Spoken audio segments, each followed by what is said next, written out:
Presidente Zai, abbiamo appena sentito i risultati del sondaggio commissionato dal CIO, oltre l'80% a favore dei giochi, un risultato eccezionale secondo il CIO stesso contro poco più del 50% in Svezia. È un bel risultato divulgato a 2 mesi dal voto.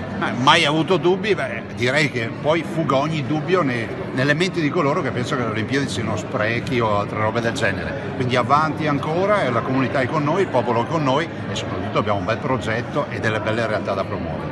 Lei lo ha ribadito, è una corsa a tappe, piedi per terra, però positiva la settimana della valutazione della commissione, positivo questo sondaggio, insomma si parte bene, diciamo. Diciamo che chi ben inizia è già a metà dell'opera. Noi abbiamo fatto le cose con serietà, Morario, il capodelegazione, lo ha sottolineato in più occasioni anche nel suo discorso finale, e direi proprio con questa direzione andiamo avanti, lavorare con solidità, valorizzare le nostre peculiarità, quelle positive, e soprattutto fare le cose in maniera tale che le Olimpiadi arrivino, e il 24 giugno è molto vicino.